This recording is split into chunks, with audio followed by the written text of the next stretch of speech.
Hello, Dirt Designers. This is Marcos, and this is our week 9 assignment briefing. And I'm going to just go over what we're doing as our next steps for our children's storybook project. On our class Thursday, on the 24th, we did a review of our initial research and concept decks, and everyone had a chance to present the stories that they were pursuing and take a look at some of the history of the work and of the story, and also look at the work you've done in terms of the writing of your text, the approach of your story, and some storyboard options. And a few of you, or many of you, did some preliminary design illustration development. So there was a lot of good progress there, and I just want to make sure that we talk now about our next steps, as this next week should be a good, rigorous week now that you're rested up from spring break, and we're looking at the next half of the semester, and we want to make sure that this storybook is kind of one of the prize pieces, not only from this class, but from your school experience at Parsons. So let's just take a look here, a little scope of where we're at in terms of just this project. We have this week to work on our concept development and our design development. We're kind of combining those together. We will work on that this week, and then on Tuesday we're going to have on Thursday and next class we're going to have our individual review sessions and a work day in your own space for everyone, and with your reviews being scheduled for about 10 minutes. And I'll be away, kind of like I am right now, and we'll do Zoom sessions with each person. And then part 3 will be our design finalization presentation. That's not the same as final. It's kind of like you're beginning to finalize your work. We're going to do part 3 in my office and in Dumbo, Brooklyn, and we're going to not only review these in small groups, but we're also going to do photo sessions to take portraits of each of you for your book biographies in your storybooks on page 3, I think it is, of our books, where we show a picture of each of you, as well as some promotion pictures. We're going to shoot you guys holding a blank white book, the size of the storybook, and the blank white book, the size of the children's baby board book. And so that we're able to, with Photoshop, put in your final design covers and have kind of a good promotion piece. And then following that week, we'll go back to class. We'll have a design completion phase, where it's kind of like it should be finished, but it still has a little bit of cushion that next week. But we're looking to finish it on part 4 and our 4th week of the coming up from this project. Here is a little more detail. I've updated this from the syllabus, so it's not exactly the same on the syllabus right now. But in the blue, you'll see that we go from that week 12 design finalization, or week 11's design finalization, and then on week 12 we begin with our that's when the storybooks should be due, and that's the day we will brief on the final project, which, like I said in class, is a assignment that is related to, or could be related to, the storybook, but basically we'll be doing a digital audio visual book, as I call it, that works in an app that can be, your story can be seen and heard via a smartphone or an iPad, and that it will be narrated and with sort of an automatic play of your story and your reading. It's not meant to be interactive. It's not meant to be like too dynamic in terms of like what the visuals do. It's kind of meant to be sort of a little bit old school. You can just listen to it, or there's visuals that change automatically, but it's meant to be kind of like a calming bedtime sort of story read. And the idea here is that you will be encouraged to just simply utilize the work you've done with your storybook and translate that into a vertical format, and translate into the app experience, and also have each of you guys either do the narration or get somebody to help you who can do the narration and make a sort of a initial prototype of that plays. So that'll be what we do over the course of the last weeks of the class, and that will all lead up to our finals, which will be a final review sessions, kind of in the spirit of, well, we haven't done this, I should say. I'm confusing the class. We haven't done this at all. So we had a session with Demi, but this session is going to be a session with different review panelists that I'll bring together that we'll have to do via Zoom. Maybe we can still do it in the class and use some of the extra classrooms to break up into smaller groups, because I've noticed they're empty. And what we'll have is like a set up series of guest judges, like maybe pairs that work with 3 to 5 people, depending on how many people I can get. And then you'll have a more intimate review session where you and 3 or 4 other students will meet with 1 or 2, hopefully 2 guest judges, and review all your projects together at once, all 3. So that should be a good final review. And my hope is that everyone will have their books by then. And even though we won't be in front of people, you'll still be able to show them off as a 3D object.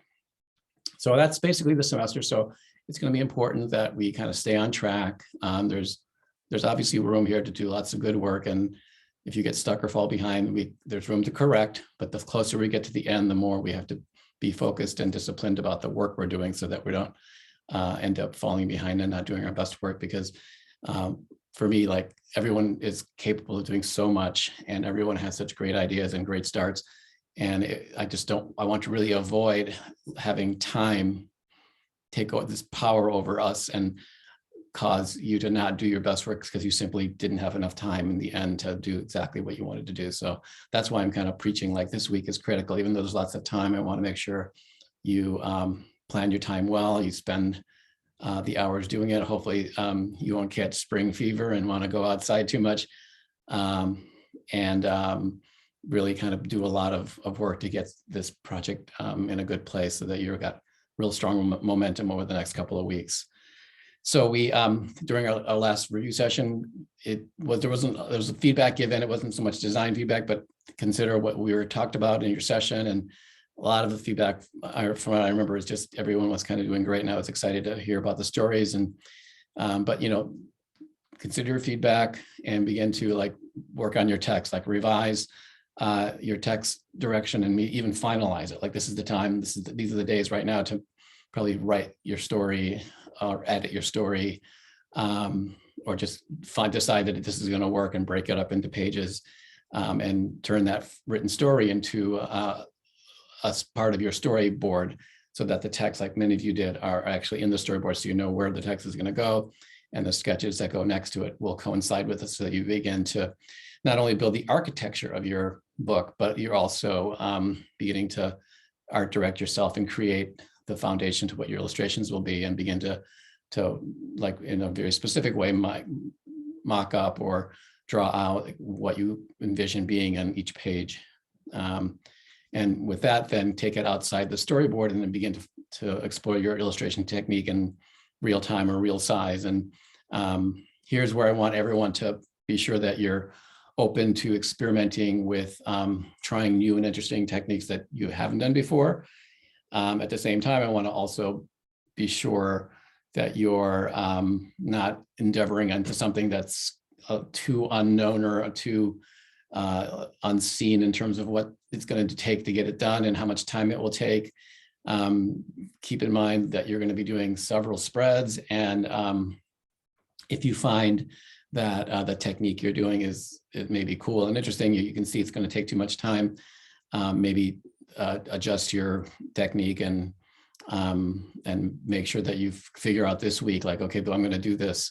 I thought I was going to do it analog. I think Blythe, you had that sort of issue with your illustration in the baby board book. You wanted to cut all the pieces of paper out and arrange every single spread.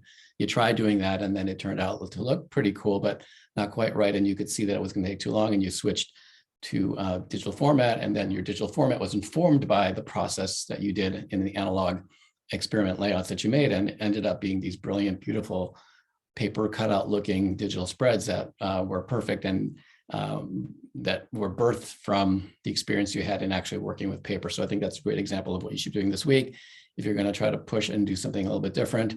And at the same time, if you want to kind of say, I've been drawing all my life and I have a certain art style and I want to use that, that's great. I'm all for that. Use what you got, showcase the work that you're able to do. But of course, but do that while you're considering the story, you're considering the audience, you're considering Dirt as a brand, like knowing all the books you saw, how they're all different, but all somehow has a similar vibe to them, like you're participating in that, and make sure you bring your personal aesthetic, your personal like heart to the project you have that will bring the best work you have out into each page of the book you're making. And then design, refine layouts of your cover and spread. So take the illustrations you're making and start to make the actual layouts. There's a template on the Canvas drive. I'll link to a template that is similar to the InDesign template for the baby board book, but this will have the InDesign in the 8x10 size, and it'll have the first 3 pages that are Dirt pages and the last page at the Dirt page as part of that template. I'll show you that in a few minutes here. So begin to work in the real dimensions, actual size, and begin to put together some actual spreads so that by next week, we can be looking at a handful of spreads that you've developed based on all the work you've done in the steps we've just been talking about. And from there, make sure you just update your presentation, keep building on the presentation that you've done that shows your research and shows your story development and shows your storyboard and your illustration experiments, and then shows what your layouts are actually starting to look like in the same way we did with the last project, as we're building a living document that'll end up being your final presentation. Here's just a snapshot of what the next week's assignment should look like. And I'm just building on the same project I've been showing off, where we have the cover page and the description of the story and inspiration text and design inspiration. And then the written approach. Over here we have the original story and the rewritten story. And then there's a very thorough storyboard worked out here. There's some preliminary design explorations about what illustration styles are going to be. And then we start looking at what the cover and back and what 3 different spreads could look like. Actually, it's 2, with 2 of them showing different approaches. So this on the bottom here shows how like I'm thinking of going in this direction. That's a little more woodcutty, or maybe it'd be more watercolory. And that's the conversation we had, and we voted for woodcutty. And you can see the same thing going on up here with the 2 first clay mounds, where there's a watercolor approach and a woodcut approach. And again, the decision was made to go towards the woodcut approach. So this is where this sort of things are happening now, so that you can be set in what your style is going to be, and you're going to know exactly how you're going to do things. You're going to know what your layouts are going to look like, and it's just going to be a matter of a week from now to begin to implement those. And so everything is on Canvas. It's kind of a long assignment, but there's a link to the Google Drive that has the InDesign template. And I'll show you that here coming up. But first, there's on the Google Drive, there's a folder called Class Resources. And in that Class Resources folder, there is the Dirt Storybook template, as well as there's a Dirt Storybook archive. And that Storybook archive has, I think, like 7 or 8 different past student projects that are simply the PDFs. I think they're like cover and pages that show layouts of past books in a still format. So that's something you can dive into and just check out the way, without having to rely on me show it to you on the screen. You can like slowly look through and read through some of these books and get inspiration and direction from what past students have done. And here you see, here's what they are. There's 1, 2, 3, 4, 5, 6, 7, 8, 9, 10. So there's 10 different kinds of books here. So this is really valuable. Check this out for sure. That'll really help you kind of build on the past work of others and get inspired by the sort of solutions that were done with other students in previous classes. The template comes in, it comes in 2 formats. So one is a cover and the other are the pages. And remember in class, I talked about the idea that the baby board book is a self cover, like all the pages are the same. So that's why it was just one document. Well, these storybooks they're a paperback book, and the cover is a different stock. It's thicker and it's glossier, and the inside stock is uncoated and it's thinner. So those are 2 different documents. And the cover template you see here, the cover is technically 4 pages because the other side are the other 2 pages, But on the other side, the inside cover and the inside back, those are going to be white. There's not going to be any printing on them. So there's no file needed. So this is why the template for the cover is just the front and back. And you can see the front's on the right side because it's laying flat as if the book was flat. So the front's here on the right side. And the Dirt logo is in the corner. It's going to be white with this white box with the black, just like on the baby workbook, just a little bigger logo. Don't touch it. Don't move it. You guys did a great job of not doing that in the last book. It was so good to just see that it was there in place. No changing the colors, just it's going to have to be like that. On the back, just keep in mind, there's going to be no text like the last book. But there is going to be this UPC code that has to be here kind of in the middle, just like maybe an inch from the bottom. So just make sure you're keeping that in mind. And if you have a big illustration here and just interrupts it, that's okay. It's all right. It doesn't have to be like, you can put things around it for sure, but just know it's going to be there. And then the template for the pages is a separate InDesign file. And this time I fixed the typeface. I'm using an Adobe font. So you can activate that. And if it comes up missing, then just go to Adobe fonts and you can find it there easily. The links are included. So this is starting on the official page 1. And what's missing here on the left side is what is the inside cover of the book. And that means the hardcover. When you open the book, there's the cover, and then the part on the inside here is white, like we talked about, and that's the inside cover. So here is where page 1 starts, and don't confuse that with being page 1 is the cover, page 2 is the inside. It's actually page 1 is this first page here, and on this page we have just this kind of like watermark, the Dirt scribble, and we have the printers and designers credit and the publishing year. And then we also have on the page 2 and 3, when you turn that scribble page, you have a blank page, and then you have a template here that has information about Dirt and about our literacy program and our efforts to help spread literacy and give our books away to families in underserved communities. But the second paragraph here is about you. There's going to be, there's a place here for your portrait to go, and we'll be shooting that week after next. And then I'm going to want everyone here to edit this text, to put your name, and also to write a little bit about the concept of your book, or the concept of your story, or the design direction you took, or some way of kind of describing your approach that makes your book unique. Take a look at those other PDFs from past books, and you can read what is written there as inspiration once you get to this point, but if you can make sure you address that as well.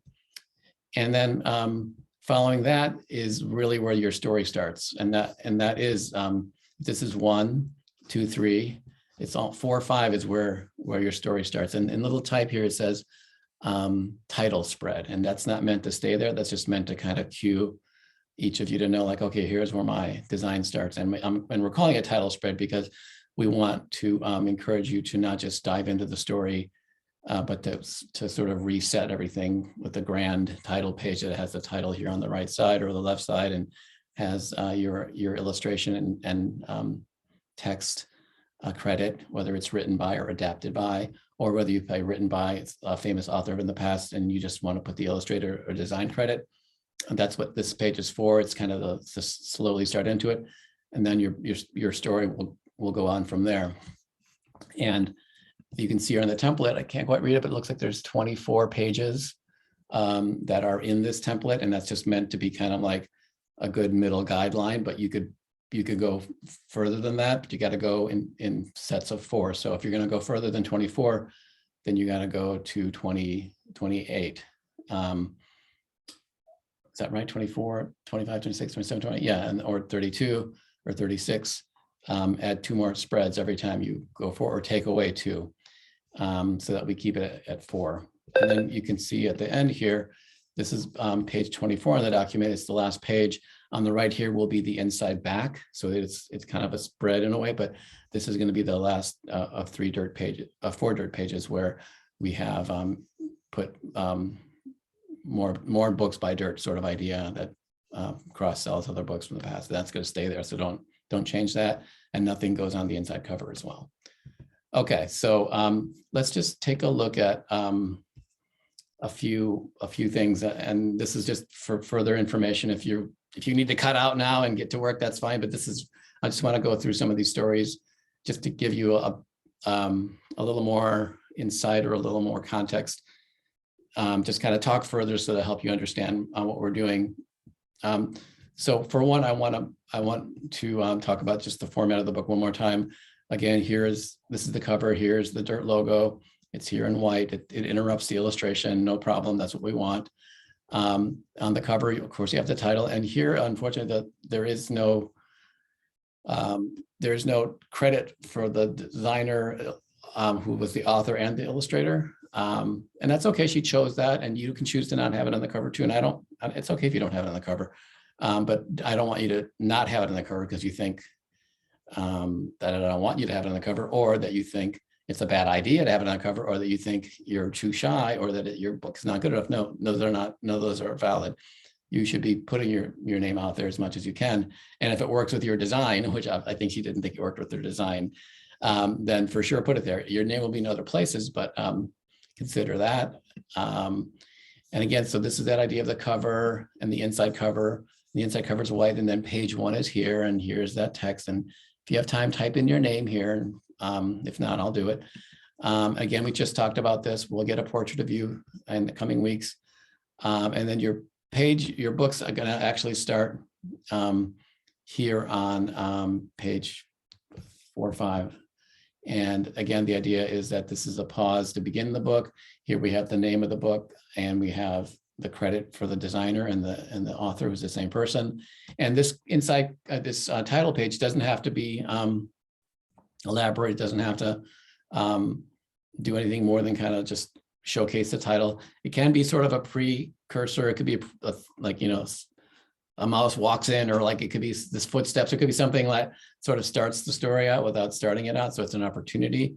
But I think it's just a good idea that we should all have this title page in some way. And then the story starts.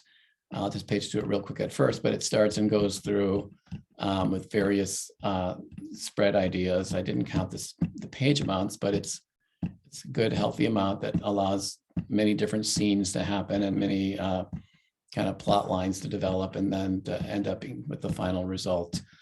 And then a the end page. And then in the back here is this idea of past books being showcased, and this is the inside back. And then here's the back, and you don't see the UPC code here, but it'll be right down here. So just real quick with this story, this is a story that is considered an adaptation, but it's an adaptation that is pretty close to being an original story. It's almost not right to call it an adaptation, because I feel like this adaptation went so far that it just kind of takes some cues, mostly this idea of a magic lamp being found and wishes being sort of granted. Even that's not true in the story.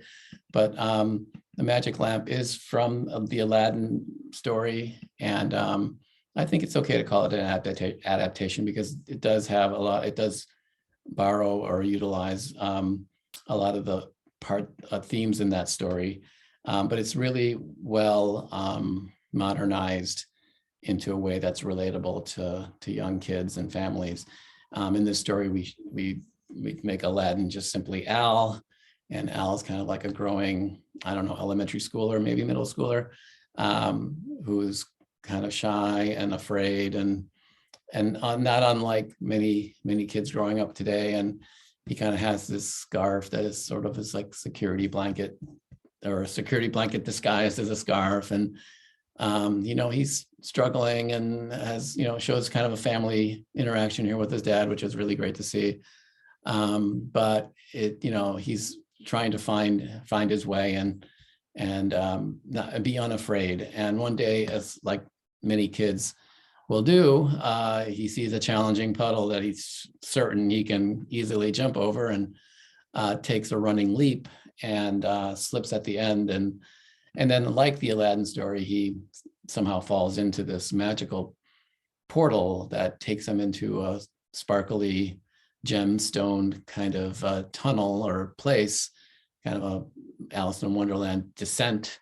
And in this little world that he falls into, he finds this magic lamp. And very much like the Aladdin story, he picks it up and dusts it off. And but where it takes a turn here is that instead of there being a literal genie that comes out and in the form of a kind of a person, he hears a voice, and the voice is kind of like the voice inside of his head. And it speaks more about being connected to your inner self, or being connected to a higher power, or something that is a little more, it sounds ridiculous, realistic. I mean, even though it's not necessarily realistic, but outside of the idea of a genie, it's more realistic in terms of like how our culture operates in terms of our belief systems, and how we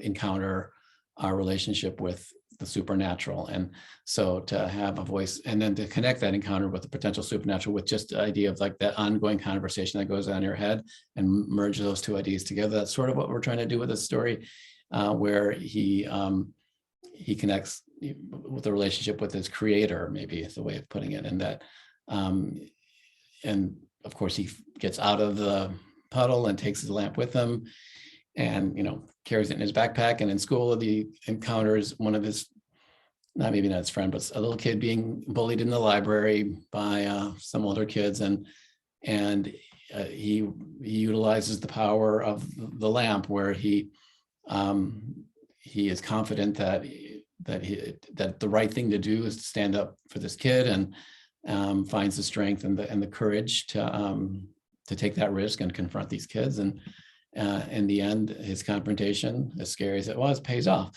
And as he continues to do this, his lamp gets smaller and smaller, and kind of signifying the idea that the power is being transferred from this external thing into Aladdin, and his inner strength is growing as the symbol of the lamp is shrinking. Whoops, what happened? Shoot. I just blew it. Okay, hold on. So anyway, maybe we should go faster. Maybe that's a sign of that. So basically, that's the theme. And as he continues to do things, his lamp gets smaller and his confidence gets bigger. And little by little, he grows into this more confident kid who puts away his security blanket or his scarf, and goes off into a happy life. So anyway, that's a look at both how you can approach an older story into a modern way, being true to a lot of the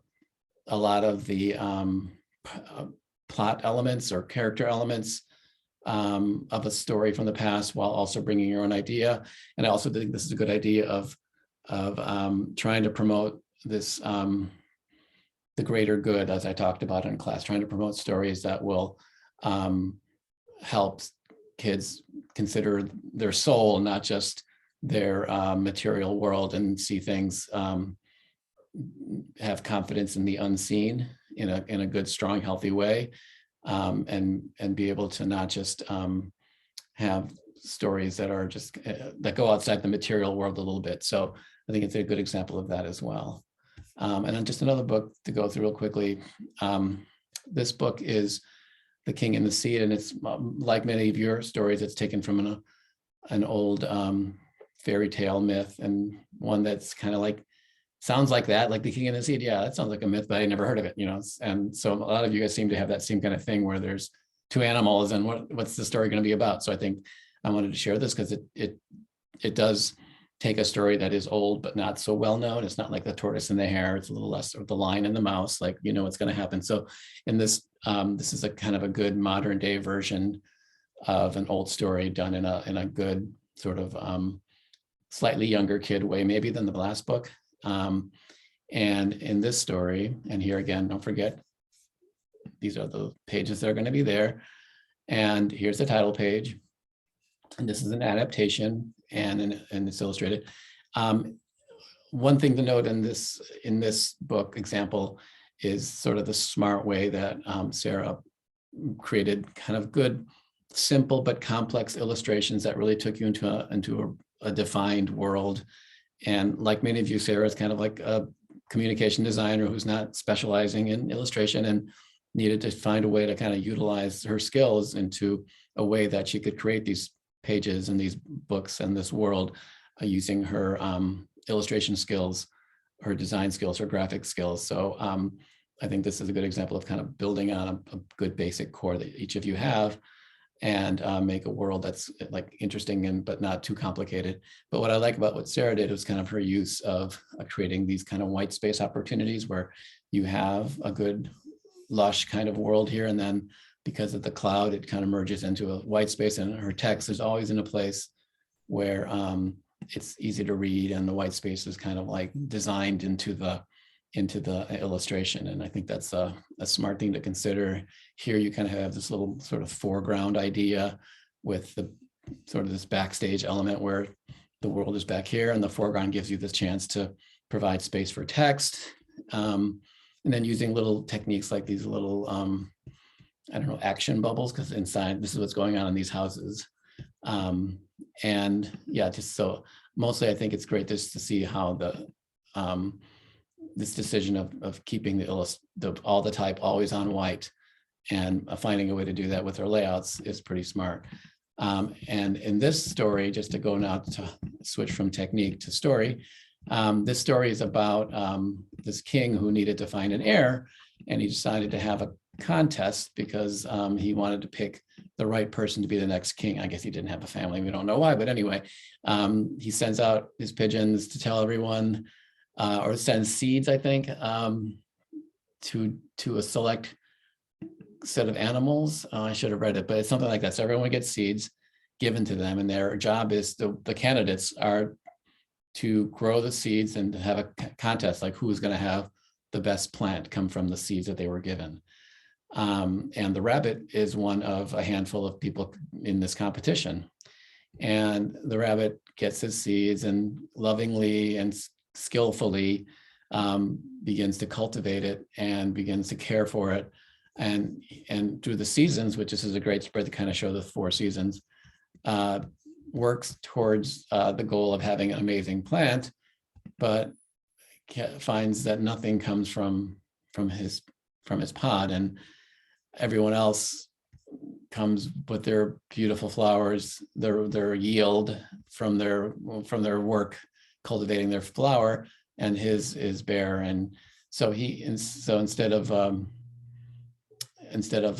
he decides he's just going to go and be honest and show what he got, and everyone else comes with their grand results.